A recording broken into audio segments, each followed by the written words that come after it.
Hiramin ka muna motor mo ah. Hiramin ka muna ah. Ako na muna bahala. Hindi ko tayo mabangga.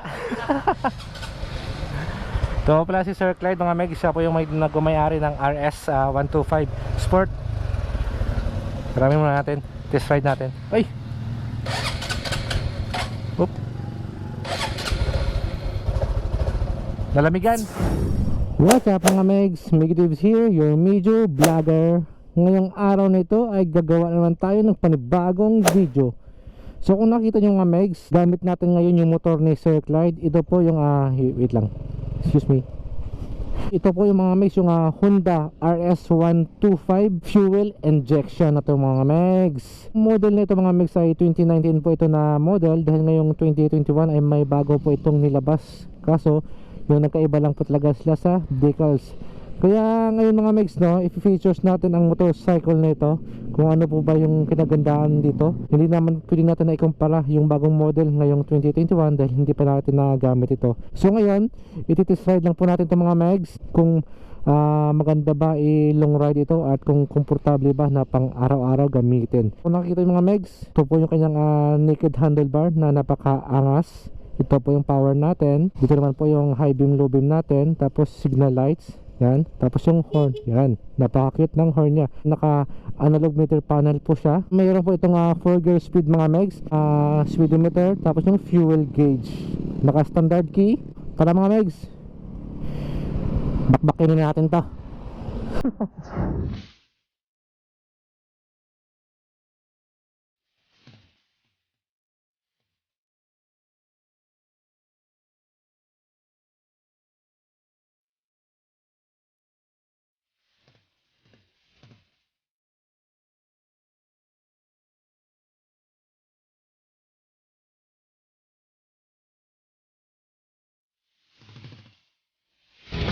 Sorry Sir Clyde, bakbakan ato pala ulit kay Sir Clyde ng Motor Trade Panglao.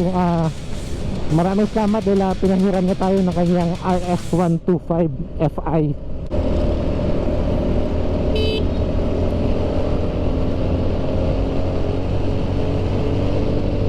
Ganda.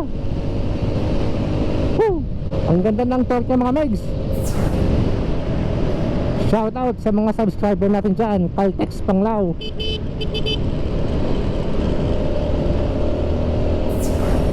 Kung nakikita nyo mga Megs, nakikita nyo po sa ating screen dyan, may nagpo-play na ganda po talaga yung design ng kanyang headlights. Para sa akin, no, mas maganda po yung design ng headlights na ito kumpara po sa bago nilabas ngayong 2021. At yung decals niya mga Megs, no, ganun pa rin siya. Wala pa rin mo pong may pinagbago, kaya mas bet ko talaga yung ganitong mga decals. Napaka-simple lang po talaga at napaka-elegante. Modern design with classic design, ika nga. Yun, shout out kay XRM125.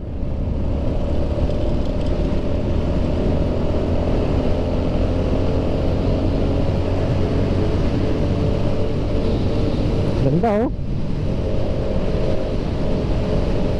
Hindi ako nakapagpaalam kay Sir Clyde na kung pwede top speed dito. Magkaibigan naman kami. I-top speed na natin to. Napaka-smooth yung ganun mga Megs, no? Tsaka parang ang bilis nilang kunin yung 80 km per hour mga Megs. Kita mo, naka-80 na sa kagad. Iba talaga kapag may cambio yung motor mo. Tsaka pwede rin sa pang-banking mga Megs, oh.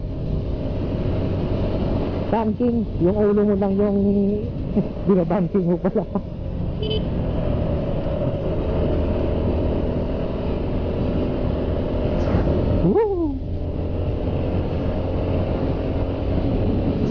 Dito mga Megs, sa kanyang front light ay gumagamit po ito ng halogen at sa kanyang signal lights ay bulb type po yan mga Megs. Yung pinaganda naman mga Megs, kapag halogen naman yung ilaw mo ay kapag umuulan, di ba, yun yung advantage niya. Dahil kapag malakas yung ulan, especially sa gabi, ay makikita mo pa rin po talaga yung daan, so hindi po basak yung tapon ng ilaw niya. Pagdating naman dito sa kanyang tail light ay naka-bulb side din po ito mga Megs. Nakikita nyo ba mga Megs yung muffler na, di ba? Napaka-angas na kanyang muffler. Naka-matte black na siya, tapos meron siyang headguard na silver. Kaya ang ganda po ng combination nila. Ang kulay po ng motor na ito ay glossy red siya, parang Ferrari red with a combination of glossy black. Ganun talaga palagi yung mga trademark ni Honda. glossy red with glossy black. Dito sa kanyang front suspension mga megs, yan okay po sa akin yung plain ng kanyang suspension, dahil ako mga megs no, ay hindi naman po ako pihikan sa motor. Yung mahalaga naman po sa akin yung madadala niya ako sa lugar na aking patutunguhan. Siyempre na safe. Pagdating dito sa kanyang rear suspension ay okay din po siya mga megs. Mas maganda ito kung ito mga megs kapag may OBR ka, yung kapit na kapit sa'yo. Pwede ito pang bato sa mga Raider ni Suzuki mga megs. Hindi ko lang alam mga megs kung naririnig nyo yung kanyang muffler, yung tunog ng kanyang muffler. Narinig nyo ba? Yan. So napaka simple lang po yun ang kanyang tunog, pero napaka-angas pakinggan. Satisfied naman ako sa tunog ng kanyang busina. Ano ba yan?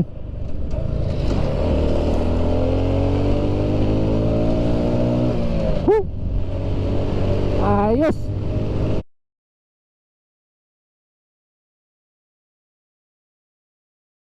Feeling ko na drive ako ng Ninja 1000.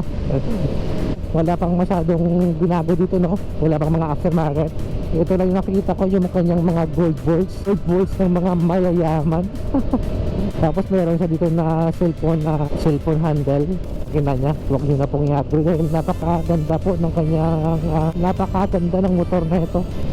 Napakasimple niya lang mga megs, pero napakaangas talaga. Nakakapag ito talaga yung dumadaan no, ay may mga nalilingon talaga sa'yo. Kita mo lumingon siya oh. Oh, kita mo lumingon siya. Ito rin. Lumingon siya.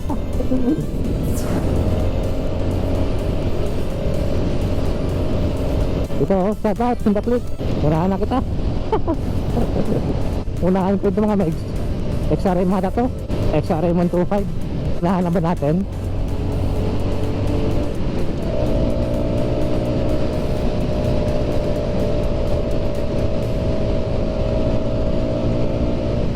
Wag. Ito na natin. Yun. Bye-bye.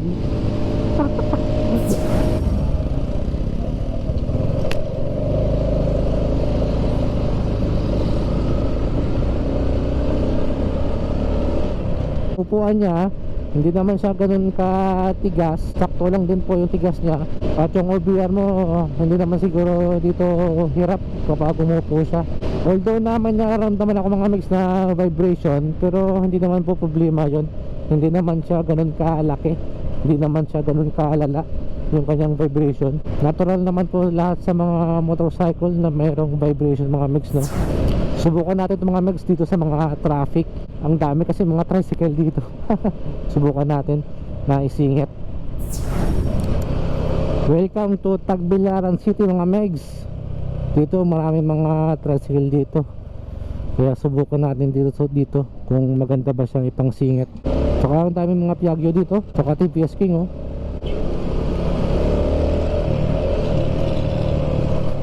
Kaso hindi naman nata traffic eh. Linggo kasi ngayon mga megs.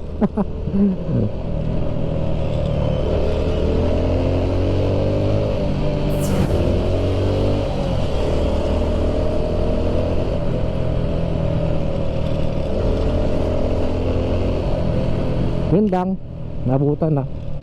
So yun mga megs no, pagdating naman sa gas consumption, alam naman natin na sobrang tipid talaga sa gas consumption itong si Honda. Para sa akin no, kung gusto nyo na makatipid sa mga gas consumption, sa mga gasolina, kung anong motor po yung gusto nyo bilhin, ay piliin nyo po yung mga motor ni Honda. Dahil yun mga megs ay tested and proven na po talaga yun.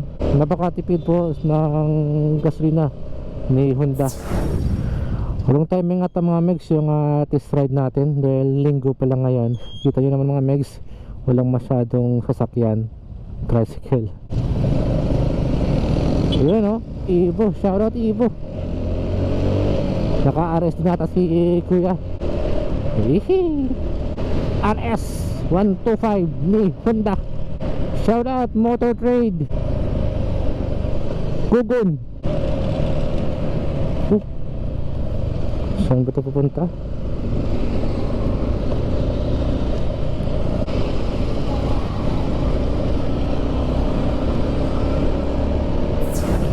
Saan ba ito papunta?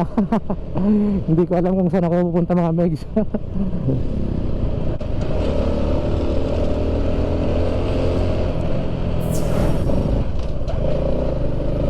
Ito mga megs, paahon to. Yun o. Napakadali lang sa kanya. Walang kahirap-hirap.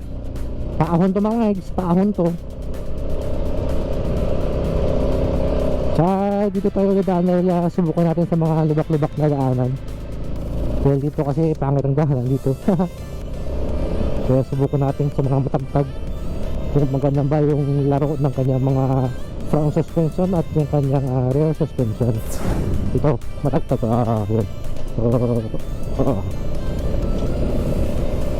Para sa akin okay naman siya mga legs. Kung hindi ka naman talaga maarte sa motor ay okay naman talaga sa'yo. Kaya ako hindi naman ako maarte.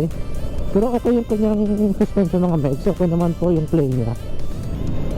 Hindi naman siya big issue sa akin. Hindi siya issue. Ay yung kanyang rim dito mga legs ay 17 inches no. Tapos naka radial tube po yung tire niya. Hindi pa po ito tubeless. Pero pwede mo to palitan ng mga aftermarket na tubeless mga legs. Kung mahilig ka pa sa mga long ride, kung gusto mo manigurado na hindi maaberya sa mga daanan ay gumamit ka ng tubeless, pwede mo to palitan ng mga aftermarket.